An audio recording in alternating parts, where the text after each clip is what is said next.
اعوذ باللہ من الشیطان الرجیم بسم اللہ الرحمن الرحیم رب اشرح لی صدری ویسر لی امری واحلل عقدۃ من لسانی یفقہوا قولی۔ ترجمہ: اے میرے پروردگار، میرا سینہ کھول دے اور میرے کام کو میرے لیے آسان کر دے اور میری زبان کی گرہ کھول دے تاکہ لوگ میری بات سمجھ سکیں۔ جیسا کہ ہم نے آپ کو اپنی پچھلی ویڈیو میں بتایا تھا، قرآن پاک میں سب سے پہلے ذکر پیغمبروں میں حضرت آدم علیہ السلام کا آیا ہے، لیکن قرآن پاک میں سب سے زیادہ ذکر حضرت موسیٰ علیہ السلام کا کیا گیا ہے۔ میرے چینل SMT انسائکلوپیڈیا پہ حضرت موسیٰ علیہ السلام کی جنتی لاٹھی، جس کو عصائے موسیٰ کہتے ہیں، اس کے معجزات پیش کیے گئے تھے۔ ان کا لنک میری ڈسکرپشن باکس میں موجود ہے، آپ وہاں سے جا کر اس کو دیکھ سکتے ہیں۔ آج آپ کے سامنے حضرت موسیٰ علیہ السلام کے معجزات میں سے ایک اور معجزہ، جس کو دوڑنے والا پتھر کہا جاتا ہے، پیش کیا جا رہا ہے۔ آپ سے گزارش ہے اس کو غور سے سنیں، سمجھیں۔ میرے چینل SMT انسائکلوپیڈیا کو لائک کریں، سبسکرائب کریں، شیئر کریں۔ نیچے دیے گئے کمنٹ سیکشن میں اپنی رائے کا اظہار ضرور دیں تاکہ میری حوصلہ افزائی ہو۔ آئیے چلتے ہیں اپنی ویڈیو کی جانب۔ دوڑنے والا پتھر۔ یہ ایک ہاتھ لمبا، ایک ہاتھ چوڑا، چکور پتھر تھا جو ہمیشہ حضرت موسیٰ علیہ السلام کی جھولی میں رہتا تھا۔ اس مبارک پتھر کے ذریعے حضرت موسیٰ علیہ السلام کے دو معجزات کا ظہور ہوا، جن میں سے ایک معجزہ آج آپ کے سامنے پیش کیا جا رہا ہے، جس کا ذکر قرآن پاک میں بھی موجود ہے۔ اس پتھر کا پہلا عجیب کارنامہ، جو در حقیقت حضرت موسیٰ علیہ السلام کا معجزہ تھا، وہ اس پتھر کی دانشمندانہ لمبی دوڑ ہے، اور یہی معجزہ اس پتھر کے ملنے کی تاریخ ہے۔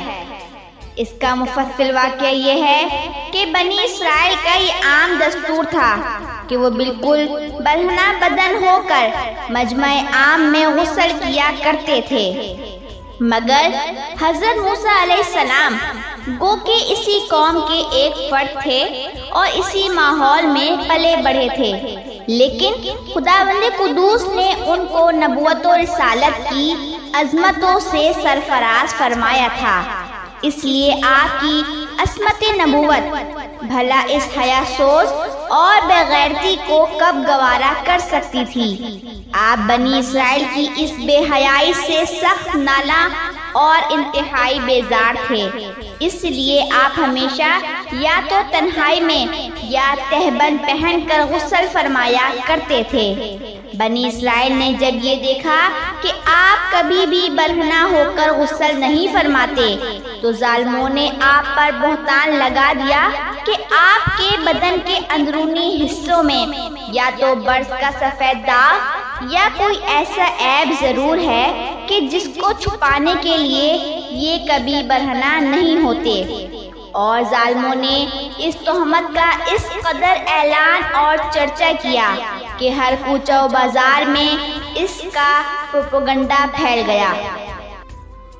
اس مکروہ تہمت کی شورش کا حضرت موسیٰ علیہ السلام کے قلب نازک پر بڑا صدمہ و رنج گزرا، اور آپ بڑی اذیت اور خوف میں مبتلا ہو گئے۔ تو خداوند قدوس اپنے مقدس کلیم کے رنج و غم کو بھلا کب گوارا فرماتا، اور اپنے ایک برگزیدہ رسول پر ایک عیب کی تہمت بھلا خالق عالم کو کب اور کیوں کر اور کس طرح پسند ہو سکتی تھی۔